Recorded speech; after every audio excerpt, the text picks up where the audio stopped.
Well, I just want to welcome everyone to the Music Bloom. My name is Daniel Crane. I'm the program director for the Center for Creative Entrepreneurship. What the Center for Creative Entrepreneurship is focused on is how do we provide resources, education, and networks for the creative entrepreneur. This year, we're focusing specifically on music. So we're producing this series, The Music Bloom, in different neighborhoods in Chicago. So we did Lincoln Park. We're doing here in Bridgeport. We're doing one in Humboldt Park, Hyde Park, and Bronzeville. So what we have built at our website, which is ccglobal.org, is basically a resource. So when you go to our page, you can click on the funding, and you can see all the organizations that fund the arts. You can listen to our podcast. I interview different creative entrepreneurs, artists, organizations that support that ecosystem. We have a e-learning platform for musicians that basically goes through kind of how do you generate revenue as a musician? What are the different things you need to think about? From fandom to creating an LLC, an S corp, to sync licensing, to playing live, kind of all the different strategies that you need to learn. So everyone that is here tonight will get free access to the platform. Really, we want to get this out to the community. So if you did register for an Eventbrite, we will send out a free code. If you didn't, please leave your email with our front door person. I want to thank DCase for supporting this program. I also want to thank Maria and Hector for providing Chess Live as a space. Let's give them a round of applause, please.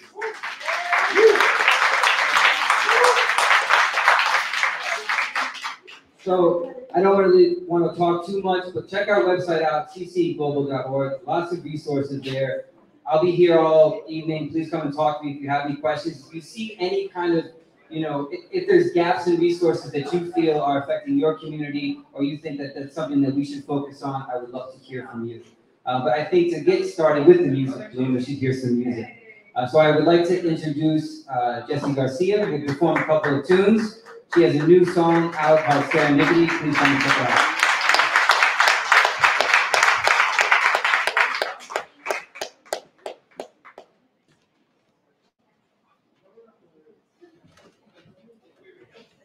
Hey everybody, how are you guys? Hey. Yeah. Good.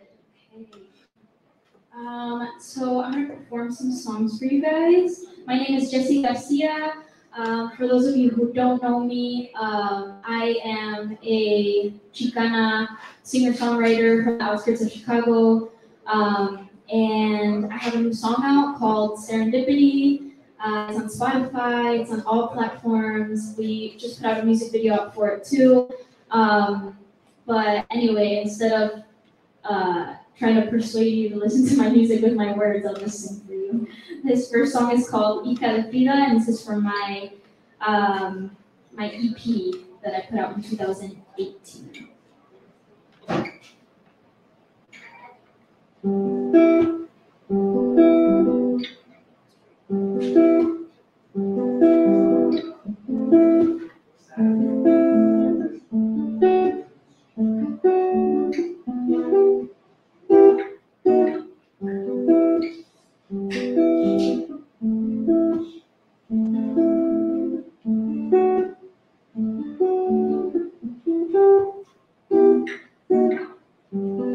Mamá me dijo, ¿para qué quiero pies si tengo alas para volar? Alas construidas de cartulina pegadas a mí con cinta. Es un esfuerzo para dos, aún así me creo mujer maravilla hasta caer otra vez. Si tú me vieras con gran desempeño, enséñame a más saludable sin inseguridad. Quiero volar para mí, quiero ser yo feliz sin buscarlo en ti. Quiero volar para mí, quiero ser yo feliz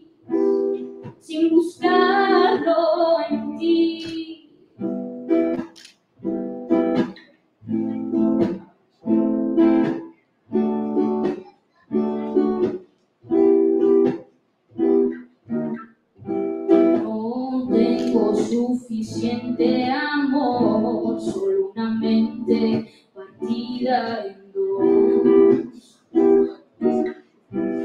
Pero hija de fría sí soy, dejo mi corazón abierto entre páginas hoy y no lloro, solo escribo. Sangre en la guitarra, frases disfrazadas para ti, pero son para mí.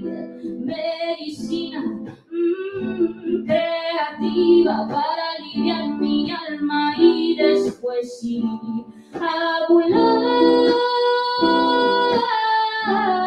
Para mí quiero ser yo feliz, sin buscarlo en ti quiero volar. Para mí quiero ser yo feliz, sin buscarlo en ti.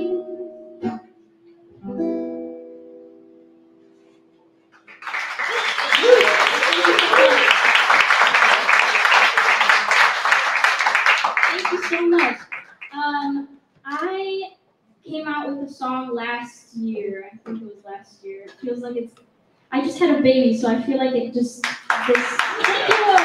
I feel like everything, like I don't understand the past few years, but I came out with a song called Sentimientos, and I kind of rebranded and everything, and it was like my first song to rebrand myself as an artist. And so this song is for anybody who is just really angry at somebody. You can dedicate it to them. This one is called Sentimientos.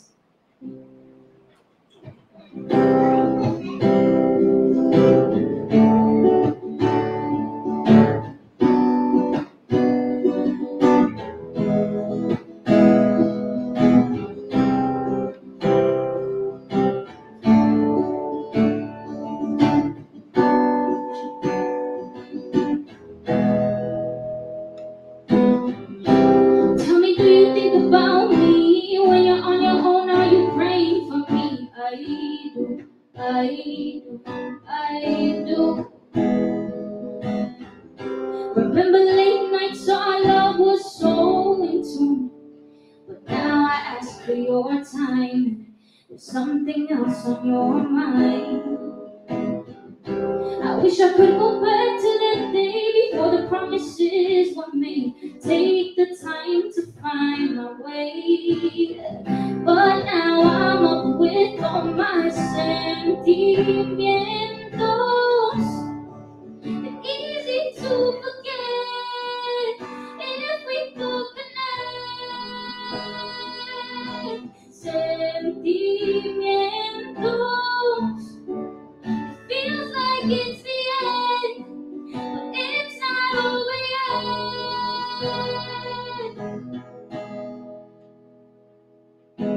Do you even want this? Do you even want me? Am I just a girl you take apart when you can't be kind, understanding, love and romantic? I don't want to hear that I'm being too demanding. I don't think you know what I deserve. Before you try to leave, get your shit together first. You know I have needs beyond sex, and what's worse is you play it cool, acting like I never heard.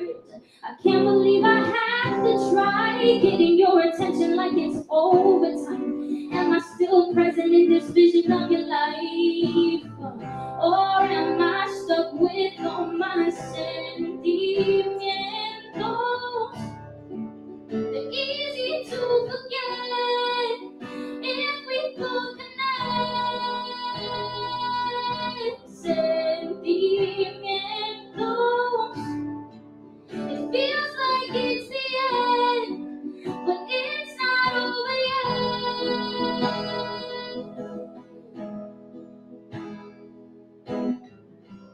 I'll just say it one more time. It's a problem if I cry. I just wanna change your mind. I'm not saying that I'm right. I'm just begging not to hide. I just wanna get it right. I just wanna get it right. I just wanna get it right.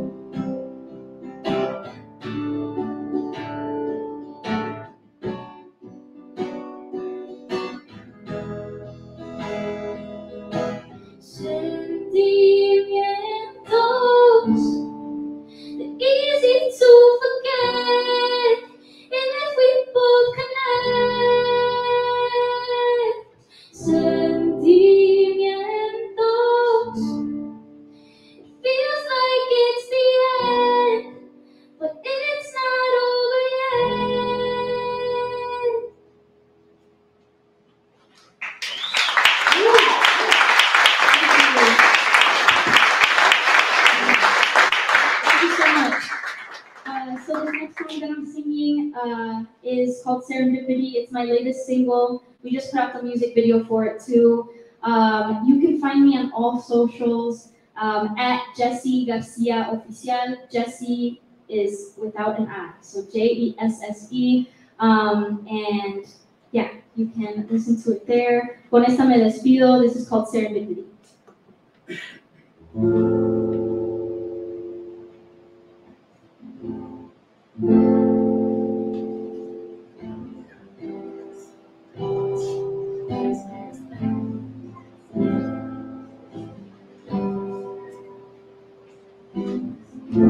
know you got your eyes on me. You think you're good at hiding, but I see your pulse getting higher. Your heart is on fire. Relax, baby, I'm a sweet treat. You can call me canela. Some say I'm spicy. Depends on the weather. Don't blow your chance, puppy. I'm a heartbreaker, and I don't mind it 'cause I know this better.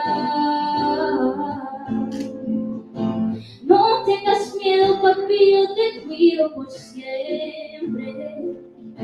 Siempre y cuando me des lo que necesito. No tengas miedo, papi, yo te enseño, tú aprendes.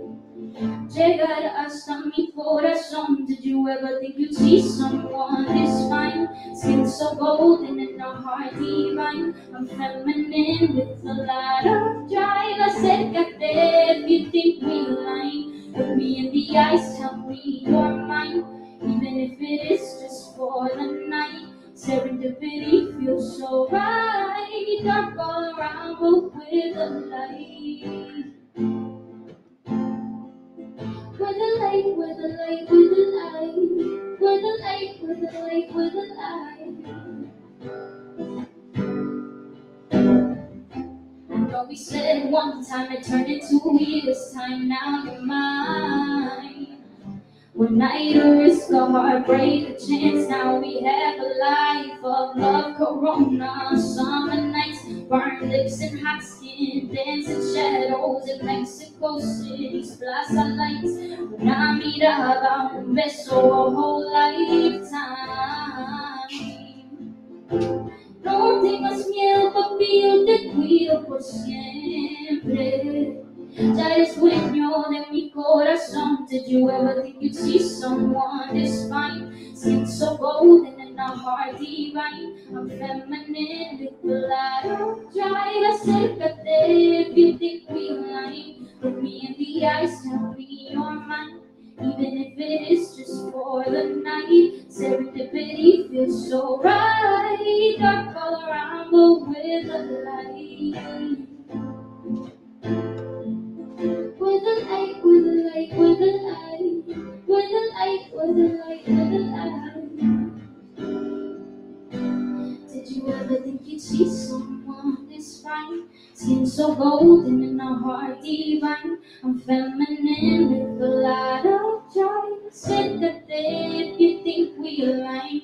Look me in the eyes, tell me you're mine. Even if it is just for the night. Serendipity feels so right.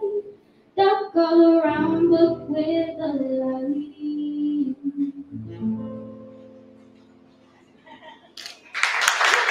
Thank you so much, everybody. My name is Jessie Garcia. It was a pleasure singing to you guys. Let's enjoy the event. Good night.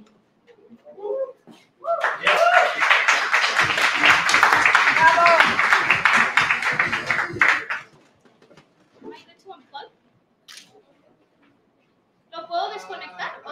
¿Sí? Ya. There we go. Sure. Well, let's give it one more time for Jessie Garcia. So, a little background about how this event started. I created a group called the CC Music Advisory Group, which basically brought together cultural curators, record label people, City of Chicago people, education people, artists, managers, to kind of talk about what are the needs of the city, how we can bring it together, what resources can we provide. One of those people that I brought into the fold was Jaime Garza. I've known Jaime for now we figured out 15 years because he has me in his phone as Daniel Eyes Manouche, which is a band I played in 15 years ago, which is awesome. And you know, I think what's really important with the way that we're programming, what I'm really grateful for, is that you know we're connecting with people who are community leaders, who have been in these communities, putting out great music, curating great events, and really pushing forward the culture. And I'm really happy to call Jaime a friend. And I'm also just grateful that I was able to call him and say, hey, who do you think we should bring on stage to have this conversation? And so Jaime is really my partner in this event, in the curation, in putting this together, in connecting me with Chess Live. And just to tell you, if you don't know who Jaime is, Jaime is the leader of Pachanka music culture, musician with both Dos Santos and Almafuerte, and lead organizer and booking for Mole de Mayo Festival, and a voting member of the Recording Academy. I would like to introduce our host, Jaime Garza.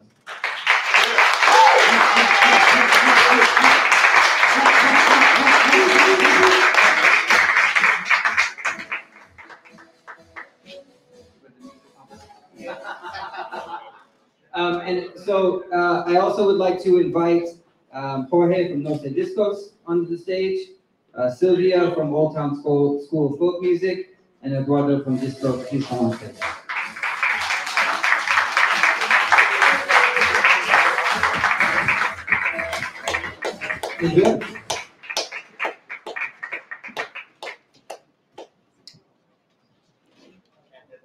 I said Eduardo. And Eduardo, please come up to the stage. Eduardo? No?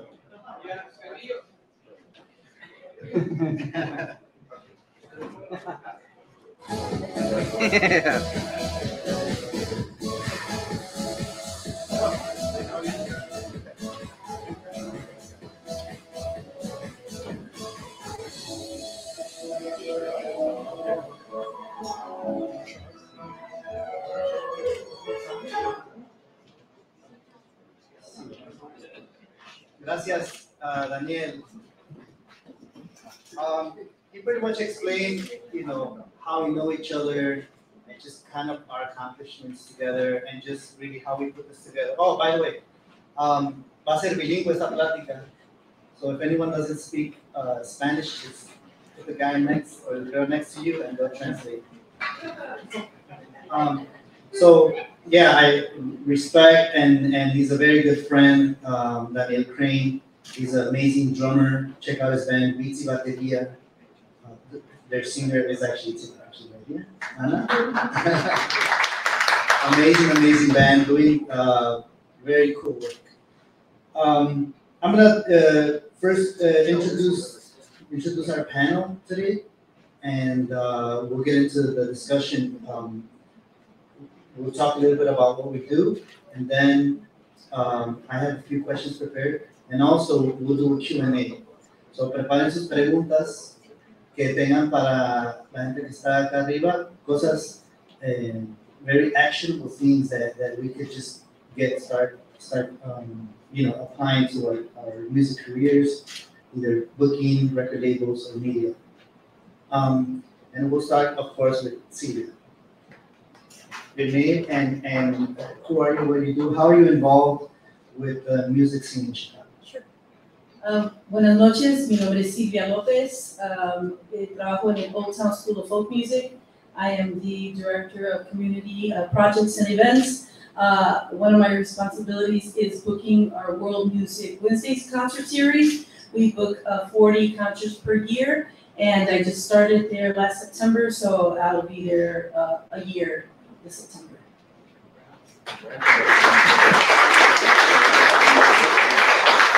Buenas tardes, noches, Eduardo, Calvillo. Trabajo en un venue que se llamaba antes The Wire, y ahora se llama Distro Music Hall en Darwin, y hacemos shows de rock fines de semana, y ya cumplimos un año ahí en diciembre.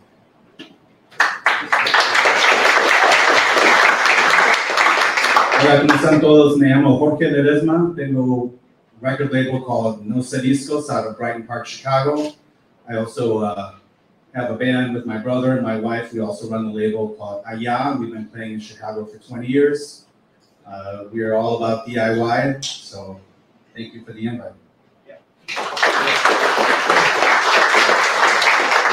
I also want to thank Héctor González, Maria, and Melody for el espacio. They run the space, so please give them a round.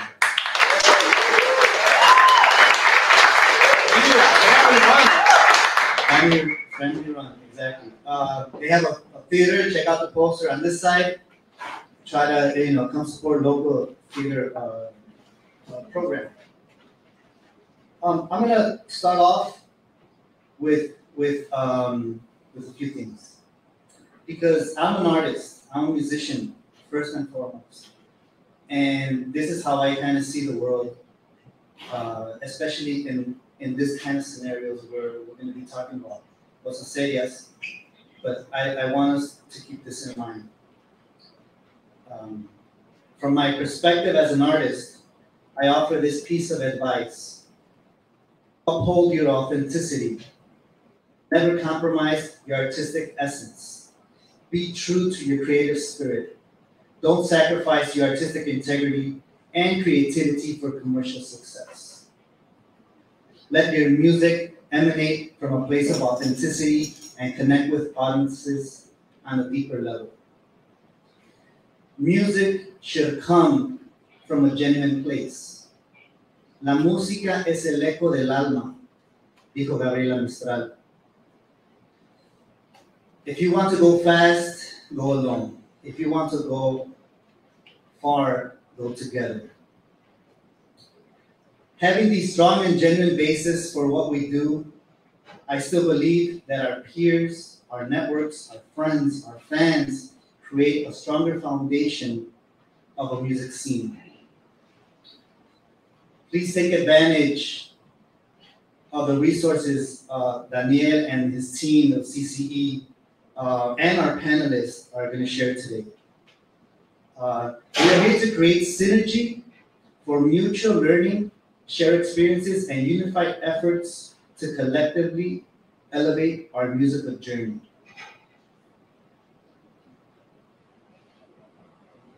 Eso lo que quiere decir, y se lo redacto un poco, es no porque tengamos éxito, más bien, no buscaremos el éxito comercial sacrificando nuestra integridad artística.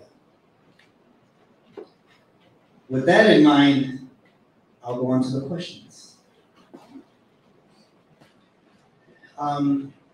We all have this interest in growing as an artist, in performing live, in presenting artistic works, either live or either on recordings. So I have a few questions. Like, one of the things that helps artists maintain their interest in being a band and being an artist and writing songs is booking. So I'm going to focus on booking from festivals to venues, galleries, coffee shops, open mics, independently produced or in established venues. And I'll start with a question for Sylvia. For artists that are here, agents, managers, what are 3 of the main things that you look at when booking a band?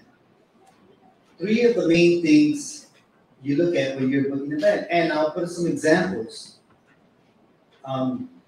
Do you work with people, do you prefer to work with people that are artists directly, talk to you or email you or send a text or call you? Or do you prefer an agent? Do you prefer a band has a website? Is that even relevant these days? I don't even know. Is it important word of mouth? Is it important when people recommend bands? Is it important that they have a record? Is it important that they have singles out? Is it important that they even care about having recordings?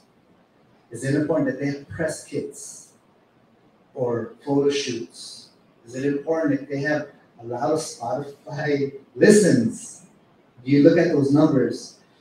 Do you look at the likes on Facebook? You look at the likes on Instagram? What three things are the main things you look at when booking a band? Well, the first thing I like to get is an email from someone.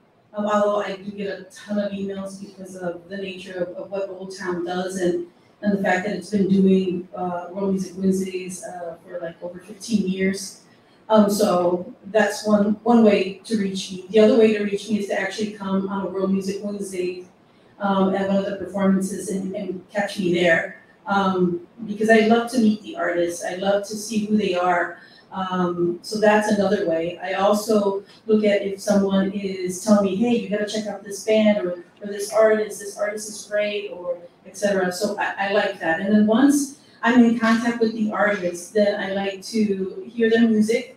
The website, I look more at numbers, like you're saying, at Facebook.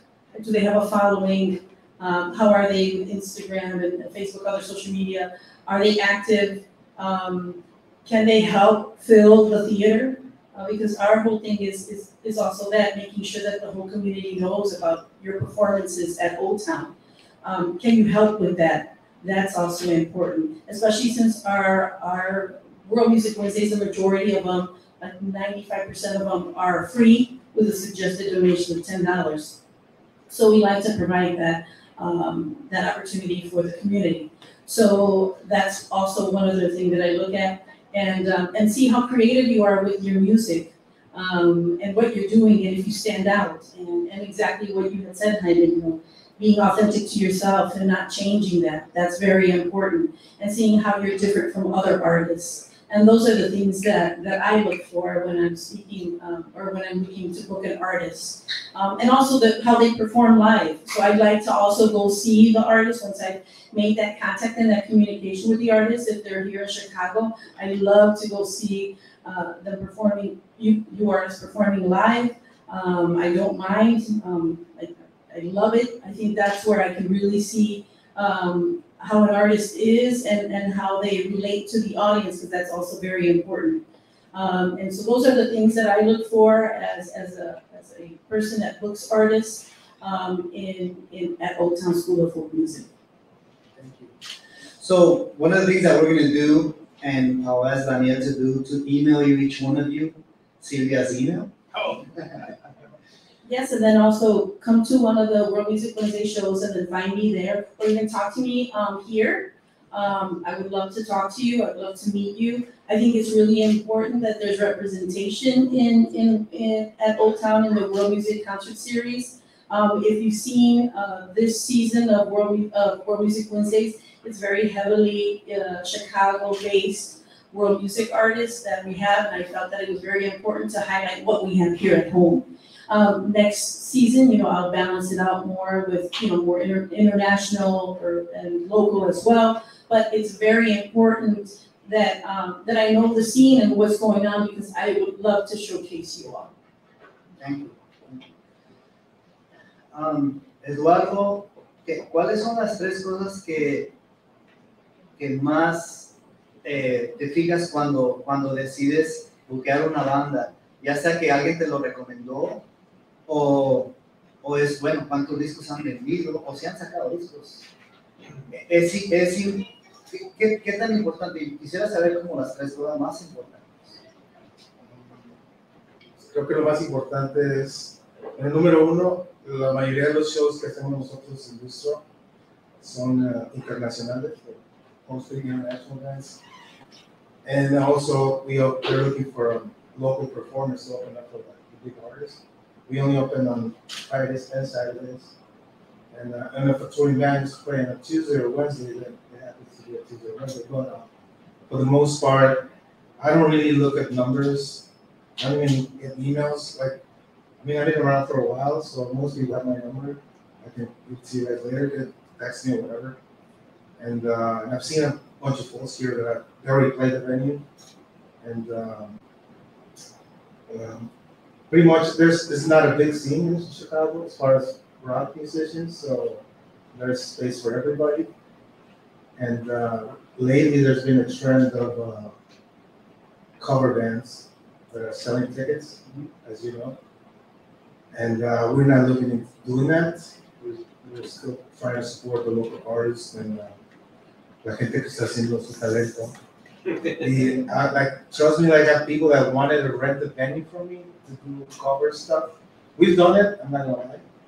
And they sell tickets, but came to a point where it's like, this is it, I'm not doing that anymore. Because there's no space for the new public coming.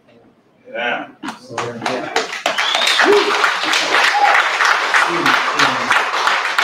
A lot of us appreciate, and I've been preaching about this for a long time, that that to be able to go beyond, a band, to go beyond the limit. I think a cover band does have a limit to.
That have worked through in booking? I mean, I know how to promote. That's something that we've been doing forever, since the 90s, when I used to book shows anywhere, just getting the word out. And our life is our story, and our music is our story. So I don't really have to invent anything except to show the work that we've done. So we've been fortunate. I mean, it's taken us. I've been playing music for 25 years, 30 years or something at this point. So we can say we've done this, we've done this, we've done this. We've been very fortunate to have some really incredible friends that really support our music and TV and press. So we share a lot of those stories. So I think for us, we played anywhere. We played everywhere, everywhere. Thai restaurants, where else did we play? Bowling alleys, community centers. Keep going. Anybody's like, hey, you have a band, and then even with the label is a band because the label is Aya. So my brother and I and my wife, we also perform as a record label. And then we also back up the artists on our record label. So we're everywhere. So if Chewbacca's playing at a club, I'm there because I'm in the band. Or if Kaczynski's playing, I'm in his band. And I'm also helping promote. So the best thing to do is we get involved. This is our life. So we're hands-on, what do I need to do? Who do I need to call? And sometimes I don't even bother with the press because that can get really annoying after a time. So you only sort of do that when it's really special, when there's a release or there's some kind of story behind the show. But a lot of the shows, we do it just to work for the next show. So we do a show and it's like, hey, this show is for that 2 or 3 shows down the line. So I do the emails. Hello, I introduce myself. I make sure I'm very clear about what I want to do, and I follow up. I never try to leave anybody hanging when somebody responds. I always have my stuff together. I try to be as pro as possible, but also just acknowledge the music. the artists, saying this is the kind of show we do. And we also book the whole night. So I tell a venue like, hey, we'll book the whole night. Or even worry about, I'll deal with the bands, we'll get that all going. Venues love that. Venues love when you can come up with a whole bill and then you can show them, hey, we could do the promotion. Plus, I also do all the artwork for the posters, and so do a lot of our artists on the label who are here tonight. Chewbacca, Too Butch, Aya, the chaplain, they're all here. Thank you, Los Adiscos, for being here tonight. They do a lot of the art too, and they're like a street team. So they don't look at me as like, hey, do the work. We work with people con ganas. If you're going to be working with Los Adiscos, you're going to be working. You're not going to just chill and, hey, what's going on with the show? What do you mean what's going on with the show? What are you doing with the show? You know? It's just, we're working class people. We're very direct about how we communicate. We don't beat around the bush. I don't promise things I can't do. And I'm going to tell you, hey, you know, you want to book this band? I don't know if the place is going to fill up, but it's going to be a great show. It's going to be interesting. So that's how we do things. And following up on that, I mean, Jorge's record label, or families, Sure, yeah. They had a very interesting interview. It was on the Reader. Read the whole thing. It was really cool. And plus, because I was a fan of the band. I was a fan of Played together 2014, Yeah. right? I know, man. I love that. So I want to ask about record labels specifically. Yeah. What are the benefits of being in a roster of a record label? What can a record label provide to independent artists? Why would an independent artist wanna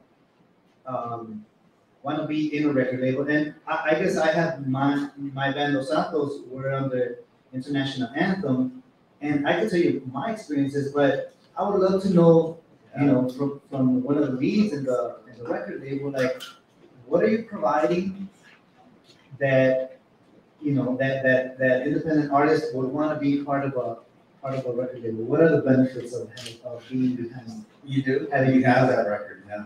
Gracias. Well, let me tell you my experience with record labels first.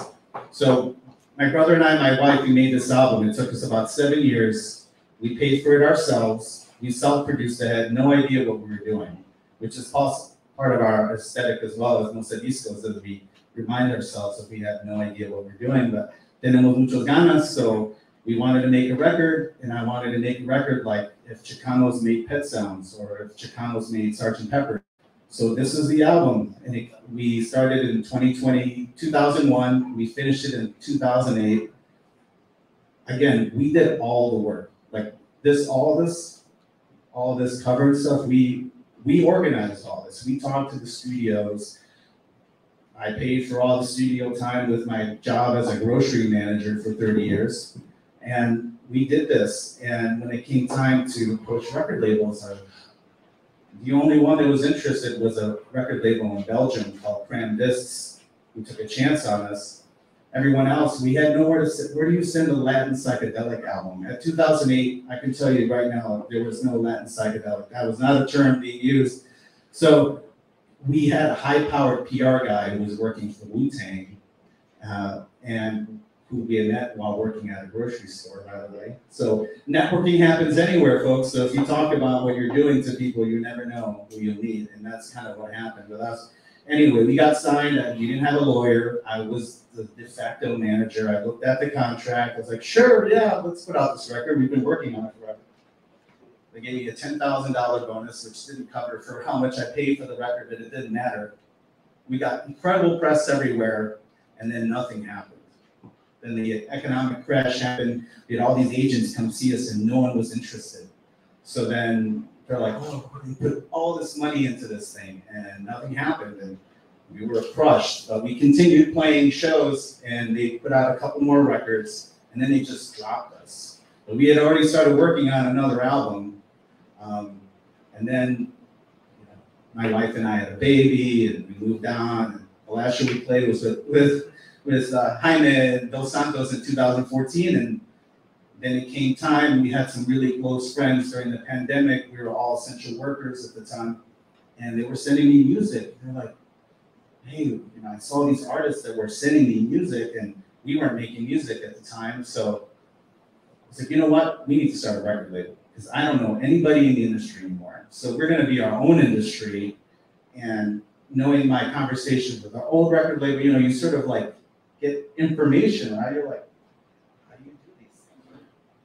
So we just started the label. You know, I think once we did that and solidified what that meant to us with No Se Discos, it really helped a lot of our artists who are solo artists, not bands. Aya's the only band on No Se Disco. So it became this group effort to push everybody. And it is a powerful thing. And, you know, we have reached out to other labels. No one's really interested. So we just did it ourselves. And it's been powerful for our artists and everyone who works with us. We've had some incredible opportunities. We're still moving, but that was our experience. I have a little question. Now that vinyl has become like Right. regular stuff, do you guys press anything on vinyl? Yeah, I got the vinyl. I know, see, everyone on the panel is gonna get one of these. Oh, wow. So here's another No Se Disco. So this one, we wanted to put this out. And, you know, we saved all our money. So, quiero que Estaba en este disco. ¿Vieron cuál fue la reacción cuando alguien sacó un disco en vinyl? La reacción de la gente es así, y no nada más en este cuarto. You know, in other places you're like, I got a vinyl. And what does it say to have vinyl? It says that you're committed. It says que estás echando ganas. Eso sí. It says that you're hustling and that you're either paying for stuff or you're trying to figure out how to get this out. So that's one of the things on record labels. Sylvia? Sure. I just want to say something, you know, you bringing this and showing it, I get so excited when artists do all this stuff. Well, Because you guys we are. made this ourselves. That's even more so because I just love and I get so excited because I'm like, I want to be a part of this. I want to help you. We need to talk. We need to meet.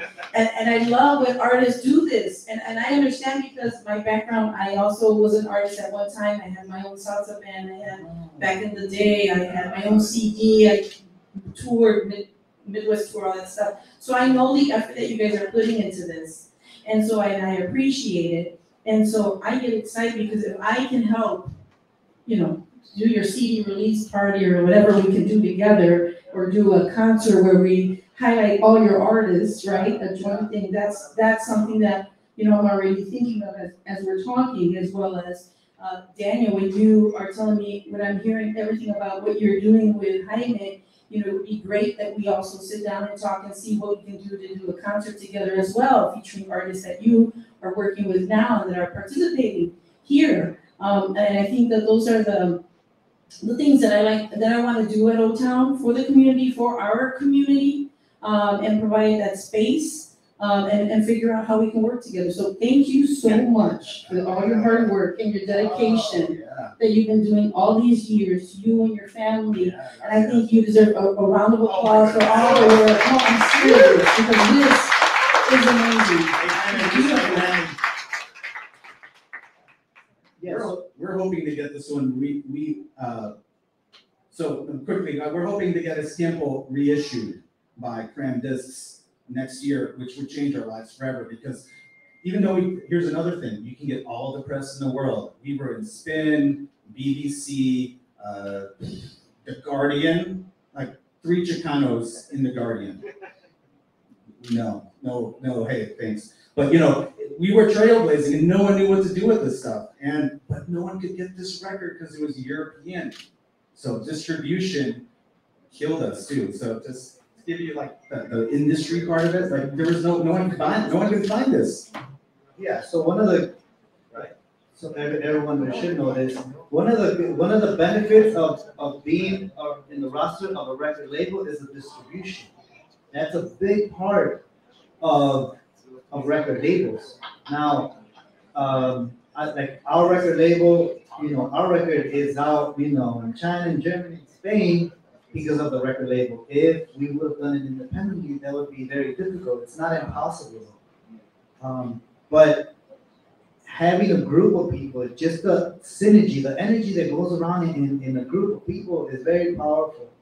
And once we start talking and having these honest conversations about what we want and how much we want it, anything is possible, especially having, leaders in the music community like these guys, where it's like, hey, I have 50 songs and I want to record at least 10. How do you guys do it? Well, echo un chingo de ganas. That's what he fucking said.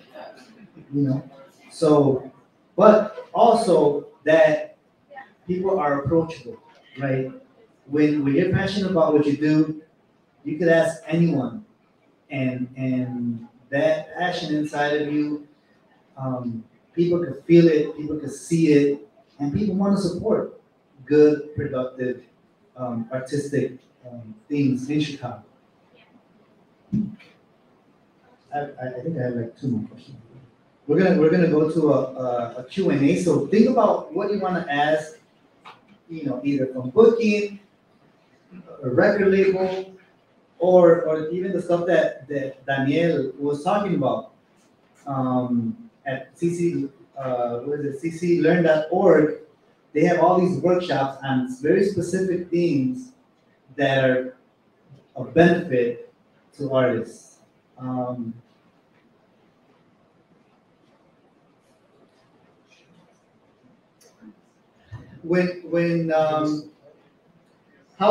can artists, and this, I guess it goes to everyone here at the panel, how can artists balance artistic integrity with commercial viability? What are the things, and I guess in my statement at the beginning, I said, don't sell yourself. Be authentic, create art, and then go out and look where you can present this art. But how can artists balance the artistic and the commercial?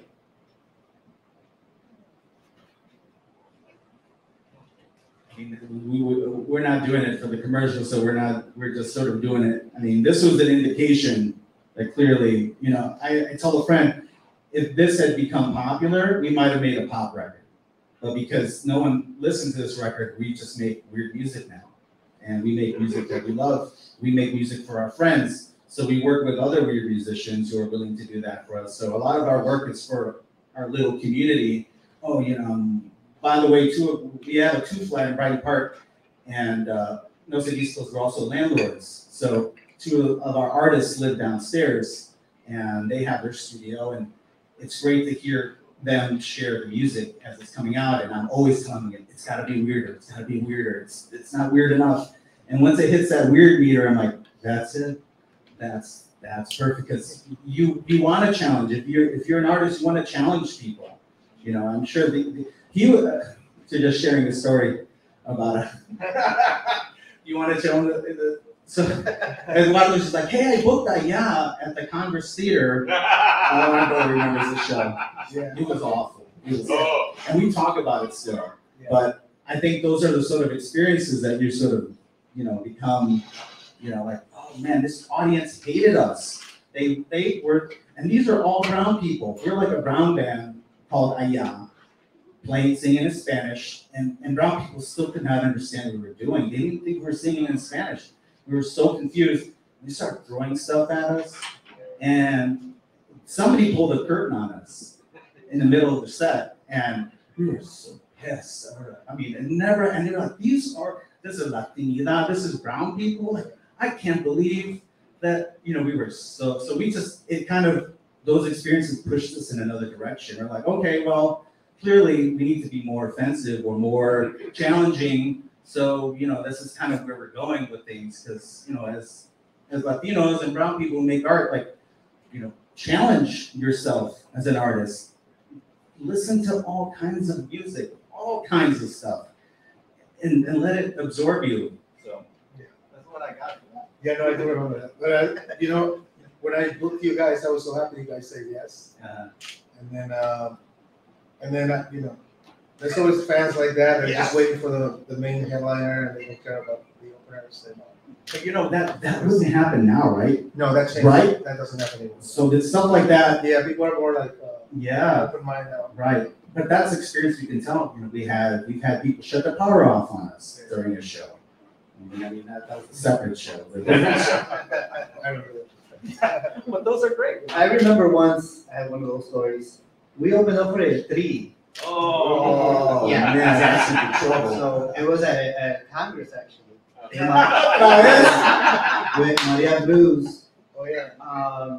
Which, yeah, people do stuff, but that only makes you stronger. Yeah. So that you're only gonna learn from those experiences, and next time you get on stage, you're gonna make sure you get your ass, because audiences, especially in the mass audiences, they're very smart. They're smarter than a band, and whenever you could wow them with a show, with a performance, with a song, with standing your ground kind of thing, you start getting that respect.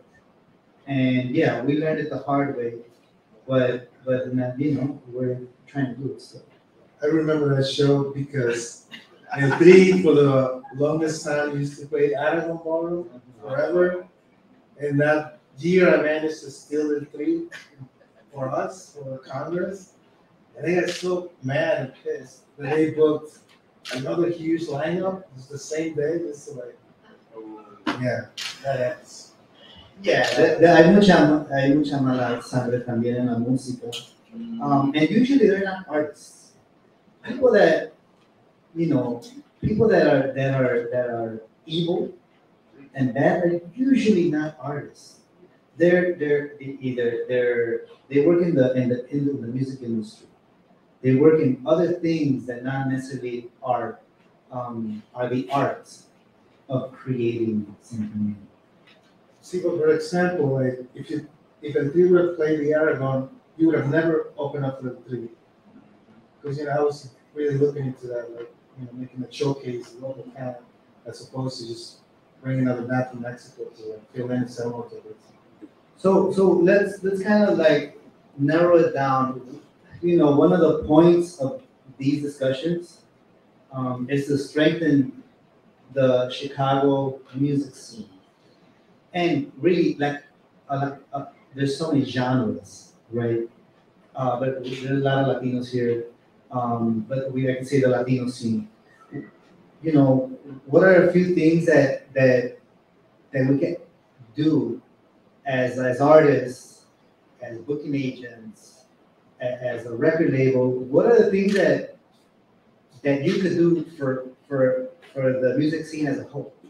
What are the things that even what can I do? What can the artists do to strengthen the music scene in Chicago? I would say that I think one thing that's really important is to create your own opportunity. If the opportunity doesn't exist, then somehow, some way, create your own opportunity. When I had my band and I was doing my thing, people weren't booking salsa bands at that time as much. So I started creating my own events and creating my own opportunities. And that's something that I think that as artists you should look at as well. If they're not booking you, well then forget them. You book yourself, you book a venue, you do it yourself, you promote yourself, just like he was doing with his family and everything that they've been doing. You gotta create it for yourself if there's no opportunity. And that's what I did, and then people start recognizing you more and booking you more because they're seeing what you can do, because that's also another thing that some of the promoters look for, are you bringing in people? Can you have them sell tickets, so forth and so on. But it's different for every promoter what they look for. But like I said, create your own opportunity. That would be the best thing that I would recommend. Strengthening the local music scene. What are keys? Well, right now I'm looking to. So I'm from Bridgeport, the southwest side of Chicago. And, we're working class people. We don't have a van. We don't have all these fancy band kind of things. We have our cars that we take our kids to and do our things. So I've been telling the label, I'm like, we need our own venue. Like, how do we get our own venue? How do we find a place where we can play every month so the artists can, if bands are playing more, they get better. And if musicians and artists get better, then the scene gets better. But if they're not playing that often, then you're just sort of doing it for, your own thing, which is fine. But if you're talking about building something, there needs to be a space where artists can perform regularly. I think that's I'm even crafting an email to the alderwoman in my ward that I met the other day because I work at a school. I don't do No Sediscos full time, big surprise.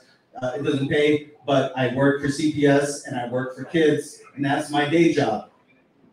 The mayor came in with my alderwoman. I had this idea of her venue. I walked up to the alderwoman, hey, I run this record label, blah, blah, blah, blah, did the whole thing. I want to have a performance space in my neighborhood, so I don't want to have to commute to the north side. How do people in my community get to see the art that's being made in their own community? So we're sort of like, as much as we love working with bookers, like, you know, we're almost sort of in this point where there needs to be a space that really pushes that forward. So, you know, No Sediscos is a space where the artists can kind of feel that sort of support, but, you know, I'm really looking for a space that sort of really fits the community really well, and not just be like, oh, look, a window to what's happening.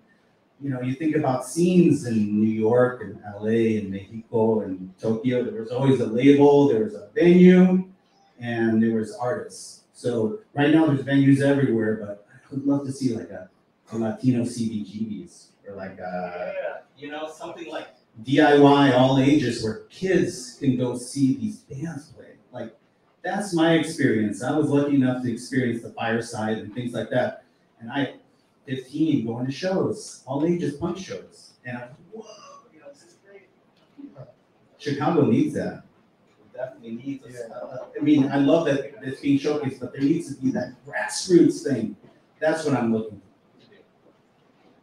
Well, so, you know, adding to that is, you know, the education part, where not necessarily music classes, because we should already have graduated from that. If we want to be musicians, we study music. But taking advantage of the resources, like being here. Yeah, like contacting directly Eduardo and be like, hey, what do you got? Or talking to Jorge and be like, man, like, I would love to be in your label, and if not yours, you know, what can I do? And I think those type of questions should be asked, and especially if you have a panel in front of them, you should take advantage of asking those things. Also, taking advantage of all the work that CCE is doing.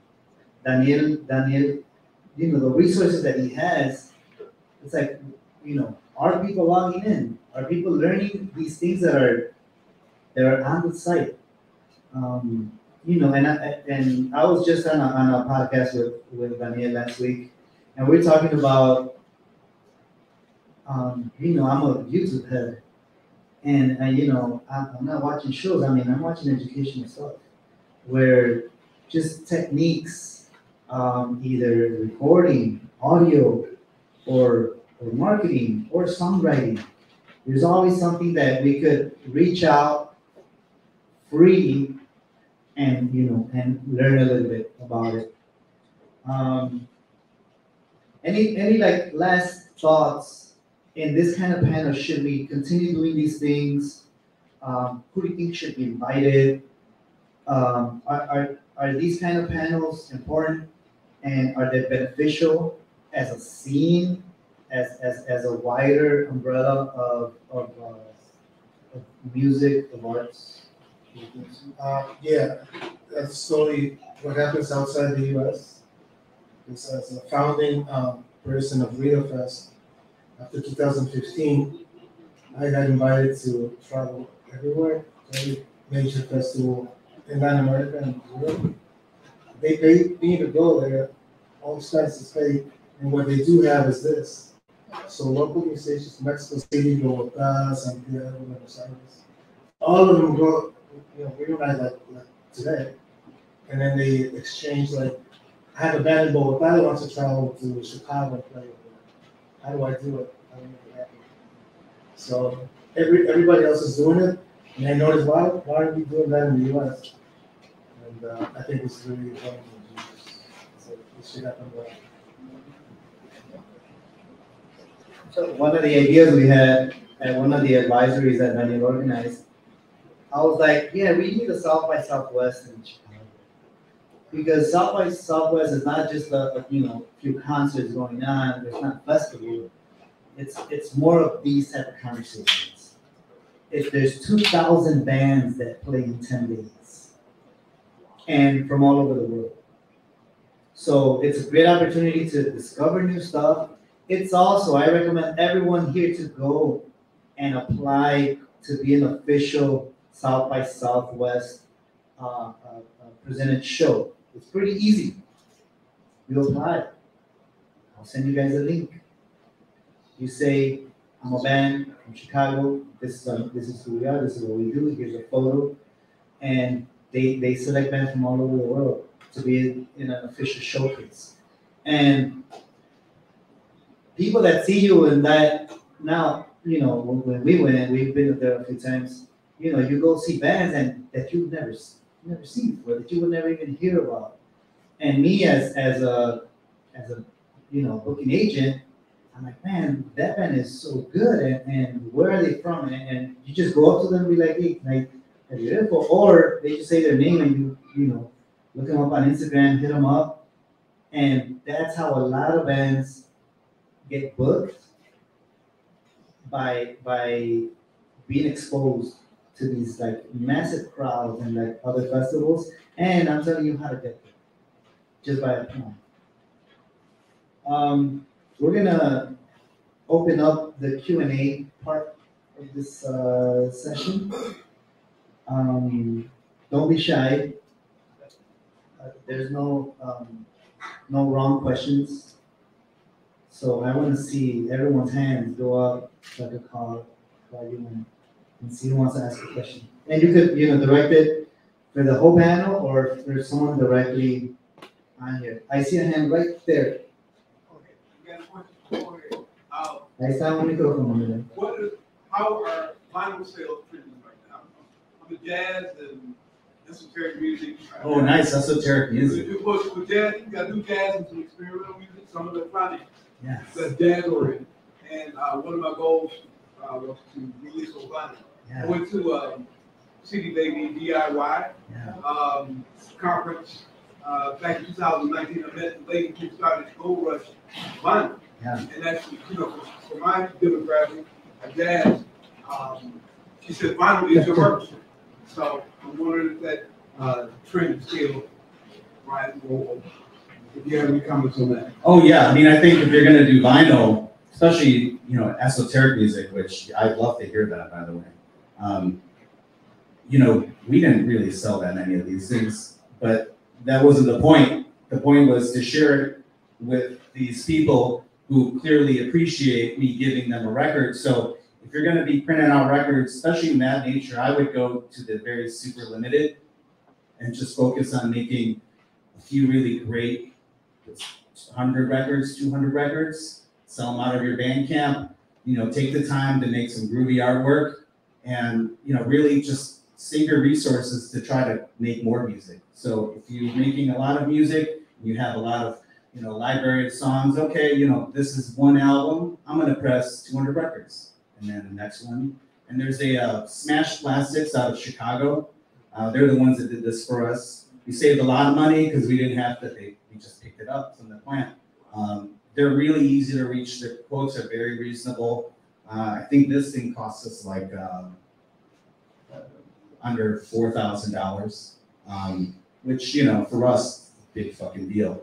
But, we did it and we saved some money because we made it ourselves. We did all the covers ourselves. So if you're gonna do jazz and esoteric music, yeah, definitely think about limited releases, make them really special so that you don't sort of go nuts on one release and you give yourself some space to do more music. Excellent. One more question from the panelists from world, old school folk music. So some of the music that I do, some of my car music is, I would say, in the world music, Brazilian, Portuguese, and African elements in it. So I went to see the top of the Kumu at World from Zimbabwe many years ago, but I haven't been back. So for local artists, what's the opportunity for getting a performance opportunity there? Sure, talk to me afterwards here, and would love to talk to you about it and see what we can do. I'm already starting to book 2024, January through June. Now, I'm already looking for artists for that now, so would love to talk to you about it, absolutely. There's a question over there. Hi everyone, my name is Saira, and my question to you is, I'm new in the industry. My friends asked me to be their manager for favelas, and I guess my main question to you is, what do you advise to me is, how can I take them to the next level to really help them get, more promotion, more venues, like what do you recommend me as a new manager?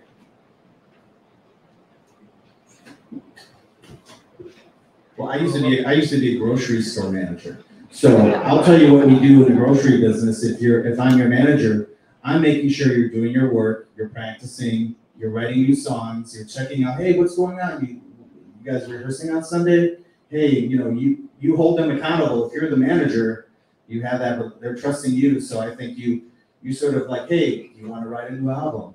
Are we doing a show? So you sort of, I kind of do that in a sort of way with a lot of the artists when they're like, hey, I want to do this record. Okay, and hey, what's going on with the cover? Or what's going on with this? So you play that role, and your job is to really help push their art forward. So, hey, you guys practicing this weekend? Oh, no, this happened. Come on, like, what are you doing? So you have to sort of tap into that, and I think you'll be surprised the productivity you can get from your band. I would suggest to, I think we already had your band at our venue, and one thing that I noticed when we book local bands, some of them do not promote anything on social media.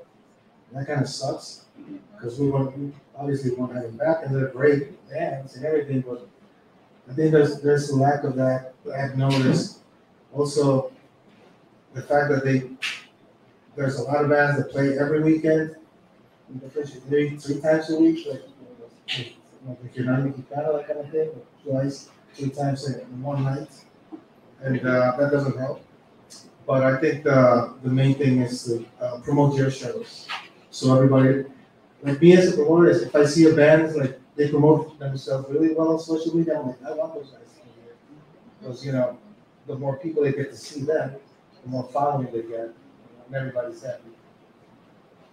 Right, and I agree with him on that. I like to work with bands that help promote the shows and help bring the people to the shows, and that's one thing that I really look at.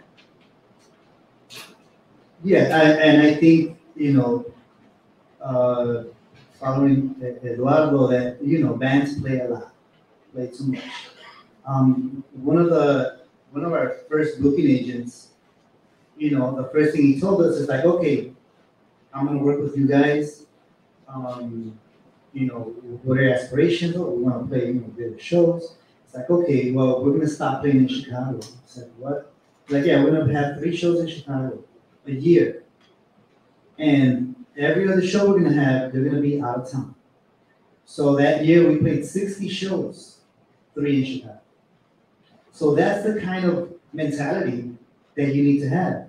That for a manager, being like, well, you could only play so many times in Chicago. You're gonna have to look outside, and let's say, a lo mejor está exagerado 3 veces al año, ¿no? Once a month. But let's say once a month in Chicago. I think that's a good standard to have. You're active, but you're constantly looking outside of Chicago. Now you don't have to go to New York or California. You could go to Indianapolis. You could go to Minneapolis. Or you could go to aquí cerquita. 3 hours, 5-hour drives. And so that's one of the recommendations for a band that wants to grow, and you're helping lead it. I think that kind of mentality, it needs to kick in. We can follow up on that. Anyone else with a question? Mira, acá enfrente. Hola, mi nombre es Stephanie y mi banda es Media Luna. My question is in Spanish. ¿Qué necesita una banda para poder trabajar en un record label?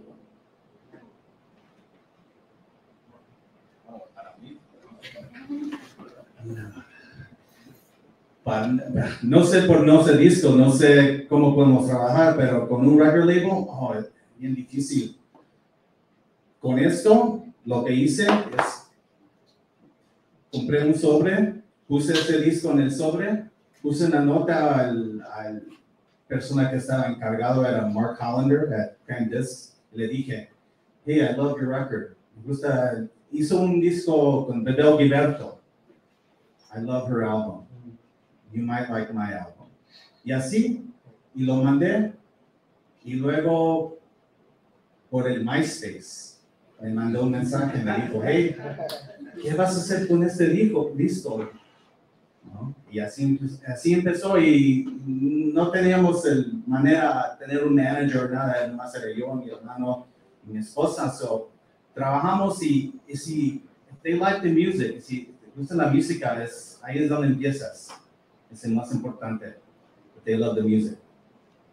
Pero ahorita yo creo con social media puedes mandar mensajes y buscar un label que con tu música that fits, porque no va a estar en, what's a label?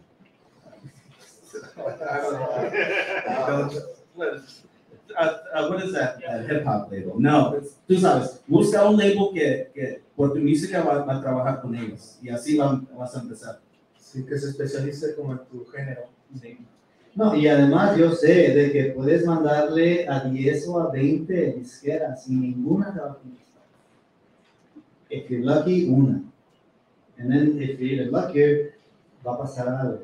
Pero sí es difícil, pero no es imposible. Pero la cosa es que si no lo hacemos, no vamos a saber. Y lo que le gusta mucho, igual, como decían los bookers, las disqueras, les gusta que una banda sea self-sufficient, que sepan promover, que sepan hacer sus videos, que sepan hacer sus grabaciones, que sepan hacer cosas, ¿no? Y demostrándoles que, oye, pues ya tengo un CD, ¿no? Que les puedo mandar, y presentarle. Pienso que cada paso tengo shoots, tengo todas estas cosas que vemos, todas las bandas hacen. A los record labels les gusta bandas que son activas y self-sufficient. ¿Cómo se dice self-sufficient? Suficiente. Gracias a todos. Autosuficiente. Yeah. ¿Alguna otra pregunta? Que yo no como banda, pero como más que nada como un venue. Yo tengo un pequeño venue y abro las puertas a por ejemplo, actos locales. Quisiera saber qué recurso tendría yo para tener, por ejemplo, más acceso a otras bandas locales para que puedan venir a tocar al venue. Es un venue pequeño con recursos limitados, pero me gusta apoyar el nuevo talento, y me gusta también los actos que sean muy creativos, o sea, muy... no tengo restricciones en qué tipo de acto sea. Puede ser desde folk music, jazz, metal, lo que sea. O sea, me encanta la música en general y quiero abrir el espacio para eso, pero no tengo recursos para seguir contactando bandas. En realidad, las bandas que han llegado a tocar a mí ha sido porque ellos me han contactado. Absolutamente. El lugar se llama Quesadilla Pilsen y estoy enfrente del Cantón Recursos. Bueno, yo creo que exactamente lo que estás haciendo ahorita de estar en estos eventos así, conociendo a otros grupos, es precisamente lo que necesita uno hacer para estar en comunicación con otros grupos, encontrar otros eventos o festivales donde hay un montón de grupos. En un día puedes conectarte con unos 6, 8 grupos en una vez. también depende, como están diciendo, del género que estás buscando, pero si estás abierto a todo, pues aquí hay un montón de artistas que yo creo que estarían súper interesados en presentarse ahí contigo. Y también yo creo que se corre la voz cuando un lugar trata bien a sus músicos o les paga decentemente o el sonido es adecuado para el lugar, se corre la voz en que, bueno, tienen buen sonido y responden muy bien a esto. Y bueno, yo conozco a Miguel, Disclosure. Yo le he mandado grupos a Miguel para que toquen ahí. Entonces, pero se corre la voz porque pues sí somos una gran familia, ¿no? Todos los músicos acá en Chicago nos conocemos y todos estamos buscando oportunidades. So we're always looking for a place that sounds good and that makes us feel welcome. And I think you're doing an excellent job. We got 2 more questions, so. Dos preguntas más. Ya me dio vergüenza, la verdad, porque nadie está hablando de dinero. Y entonces, bueno, que Sylvia Pilsen preguntas, dice que ya no tiene recursos para buscar, bueno, me refiero o no tiene recursos para pagar exactamente. Uno como músico, ¿cuánto tiene uno que esperar en dinero? ¿Cuánto debe, hasta dónde debe uno aportar uno todo su trabajo gratis? ¿En qué momento debe uno dejar de tocar para promoverse? ¿En qué momento debe uno empezar a cobrar? ¿Cuánto es viable cobrar? Definitivamente yo, bueno, antes tenía un lugar de jazz en Chiapas, México, y pues ya por costumbre llego a un lugar, me siento y digo, ay, ¿cuántos clientes hay? ¿Cuánto dinero hay? No, pues aquí no puedo tocar, ¿no? O llego a otro lugar, no, pues esto está lleno y no tienen música, pues tampoco puedo tocar porque no les hace falta, ¿no? Entonces solamente, la verdad no estoy seguro cómo abordar este tema, pero bueno, solamente solté ahí un poco y no sé ni siquiera cuál es la pregunta exactamente. Gracias por escucharme. Oye, ¿cuántos miembros son en tu banda? Soy yo solito, porque ya sabes cómo es la música. Aprendí a usar Ableton en la computadora para tocar mi música, porque bueno, ya sabes cómo es la onda, ¿no? Pero tengo una banda que se llama Snake Dog, changosnakedog.com, Instagram changosnakedog, no lo van a encontrar en otro lado del nombre. Snake Dog es para niños. Es para niñas y para niños. Nos dieron una beca en United Parks. Tuvimos ya 6 conciertos, fue un éxito, y somos 5 miembros. Quisiera que fuéramos 7 para tener más títeres, porque usamos títeres. Quisiera que fuéramos 7 para tener más títeres, pero también es como que, ya, o sea, como que United Parks, ya eso es un poquito más de dinero, o sea, hasta donde también, definitivamente, recursos privados es difícil acceder a ellos, ¿no? Pues más hacia las becas y cuestiones culturales, ¿no? Sí, es importante saber en qué área o en qué audiencia es la que te sigue y cuál es la que con tal puede funcionar. Pienso que eso de las grants, las becas, es donde escuelas, universidades, escuelas primarias, bibliotecas, ese es el tipo de mercado que hacen cosas para niños y cosas así, porque un niño no va a pagar su cover. En algunos antros, acá como en Distro, o sea, ellos hacen un cálculo de cuántos boletos vendes en la puerta y te dan un porcentaje de eso. Si no tienes seguidores, entonces tienes que buscar otra manera de compensar al grupo. No está mal la pregunta, pero creo que más bien el enfoque que debes de tener es eso, ¿no? Saber qué tipo de banda eres, dónde perteneces. Y te voy a presentar a mi amiga Sylvia, que trabaja en una escuela de música que se llama Old Town School of Folk Music, que ella hace parte de la programación, y en esa escuela de música hay clases para niños, hay conciertos para niños, y bueno, puede ser algún contacto, ¿no? Para empezar a planear algo ya. Mi recomendación, aparte de eso, creo que me sucedió hace 2 sábados, vi una banda de México que se llama Los Cogelones, y creo que ganaron más dinero vendiendo mercancía que lo que se les pagó. vendieron, pues, todo lo vendieron, porque estaba muy buenas sus playeras. The t-shirt designs were great. They had a few CDs, not a lot. They sold out. Y hicieron un buen performance, un buen show, que a la gente les encantó. Al final del show, yo quiero llevarme una playera, un disco de ellos, porque me gustaron. Y esa es una manera de obtener ganancias aparte de lo que te voy a poner. Y para Old Town tenemos clases para niños que se llama Wiggle Worms y todo eso que tenemos para niños de 6 meses hasta de 5, 8, 10 y sí han hecho esos tipos de shows y yo creo que quizás esa área sí les va a interesar un show de eso que estás mencionando que haces tú.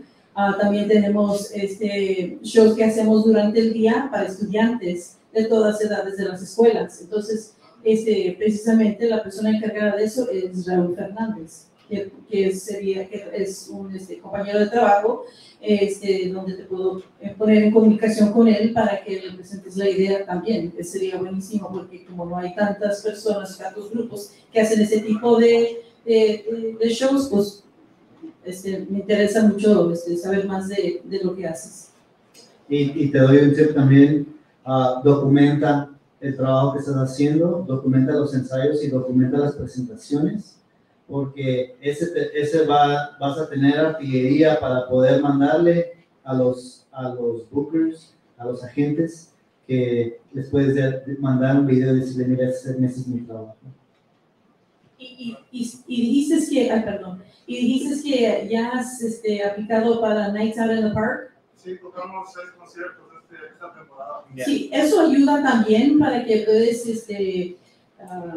construir tu seguimiento de personas, tu following que decimos, y allí puedes encontrar otras oportunidades con otras organizaciones sin fines de lucro como, ¿cuál es que está en Pilsen, el hogar del niño? Podrías comunicarte con ellos para hacer shows allí y también en el Museo Mexicano y cosas así, porque no hay tantos grupos que están haciendo lo que estás haciendo tú para niños. Vamos a una pregunta más. Gracias. My name is Peter Maestro Valle. I personally have fantasized often about starting my own record label. And mostly because I think that as an artist, everybody has a very unique form of expressing themselves and how they want to be perceived. And a lot of times, maybe a record label or a major record label, they're not going to understand that. So my question to you is, what are the significant resources that you use in order to mount your record label in order that you could see a way forward to not just helping Aya, but also helping the people that are on your roster, and how did you attract the people that are on your roster so that they would share the same vision that you have? Well, the first thing is artists, and I'm very lucky that because I've been making music for so long, all my friends are artists and musicians. So I didn't have to look very far, and they were just around me and they were recording music. Like we've been saying on the panel, if you can record your music, produce your own music, produce your own art, I mean, those are the artists that I like to work with. If somebody presents a completed album and they have a vision for it and it matches ours, that's always a good start. I mean, for instance,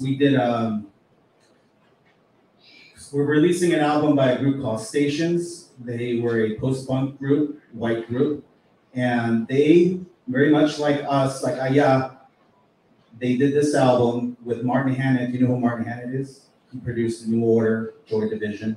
They were these art punks from Chicago, no manager, no label. They made a 7-inch on their own and they shipped it to England. It got into Martin Hannett's desk. Martin Hannett calls them in their loft up back in somewhere they were living in Wicker Park and says, I want to produce your record. So with their own money, they flew Martin Hannett to Chicago, made this album, and it never came out. Never came out because Martin Hannett was too hooked on drugs. So I was working with David, who was in stations while I was working at a grocery store during the pandemic. He found out I was in a band. And I'm like, yeah, I started this label with my friend Chibaka, who's here tonight, and my friend Nate, who's from England. They're all my friends, and they're sending me music. I'm like, what are you going to do with it? I don't know. So it started with a community of artists, and then we talked a lot about it. Like, we talk a lot about what we're going to do. Chibaka does a lot of, he's our street team. Like, if you see posters all over Chicago from No Discos, it's him. He's out there doing that. So if you have a group of musicians and artists, you have a label. I mean, we did the LLC, but there's no money. So we just dumped that, and now it's all handshakes and like, hey, this is what we can do. And the resources we need, my brother and my wife and the other artists, everyone works together. So if you can find a group of people that are willing to sort of share the vision, you can really, really push a lot of ideas forward, because ultimately it's all about ideas. Ideas que tienes. You're fantasizing. What's stopping you? The resources are there, but I don't see it as a business. It's a community and these artists. And hey, can I put No Discos on this record? Okay, what does that mean for me? Well, it means that I'm gonna promote you, you're gonna help promote me, and we're gonna promote each other. So if you already have a bunch of friends that have awesome music, then do it. Do it. Let me know. I'll talk to you about it. All right. Can we do one more question? Yeah. Sure. Like Real quick. Hi. I am actually also fantasizing about something, which is how do we independents or local musicians get to the point of being able to have a stipend rather than depending on a gig-to-gig basis. If what you're choosing is to dedicate yourself to music as a performer full-time, how do you create that financial stability? Is it possible? Are there resources for that? Are there steps? There are some grants that as an artist you can apply for if you live in the city. There's the DK's individual artist grant that they have, which will be coming up, and I think it opens up sometime in November, December, something like that. There's also the Illinois Arts Council that gives out grants for individual artists. There's also a national organization, NALAC, the National Association of Latino Culture and Arts. I think that's right? Arts and Culture. They give out a $10,000 grant to individual artists. You just have to submit your proposal. So there is money that you can, tap into. As far as something steady is concerned, you just have to just hustle it. That's the best way I can tell you. When I was doing my thing as a musician, I was working full time, but doing that, when I didn't have it to support my music, it to support my dream and my career. And that once it got established, and once I had the ball rolling and all the gigs and all that, it started paying for itself. So then I was able to stop working for a bit. So that's pretty much what I could recommend. Being an artist and musician, by the way, is not a job. And if you treat, personally, my experience, if you treat what you do as a job, then you're going to quit. So we don't treat it like a job. We don't talk about it in terms of career or what's best for me or what's best. You're talking corporate talk, and that's when it gets dangerous, and that's when I see people burn out. So when people, hey, tell me about your career, I'm like, it's not a career. My wife and I and my brother dedicated our lives to this. This is what we do. I work with children. My wife works at a grocery store, and my wife was able to be a full-time musician for 10 years, singing cover songs at Potbellies 6 days a week, from 12 to 3. She was able to do it, and she lived very modestly, but she did it. And then, of course, they stopped doing that. But there's one way to do it. Yeah, I would say just the grants. There's a few grants. I can send you some links. And also, what I've done is also balance it, right? We're having a job, having work, but either teaching or even volunteering. Those volunteer things that you do usually are attached to a job at the end. And the only thing I would recommend is look for something that's compatible with who you are and what you do and what you want to do. And I think the music part is always going to be fluctuating. But you're also a musician, and I wish you luck. Thank you so much. All right, let's give it up for our panelists, please. So please talk to them afterwards. We're gonna have Bumbac Joe spin a little bit, hang out for a little bit, come say hello. Thank you so much for coming out. Amazing evening. Thank you again to the panelists. Thank you to Jaime. Thank you to Maria and Hector for the space. And again, connect with all of us, ask some questions, and have a great night. Thank you.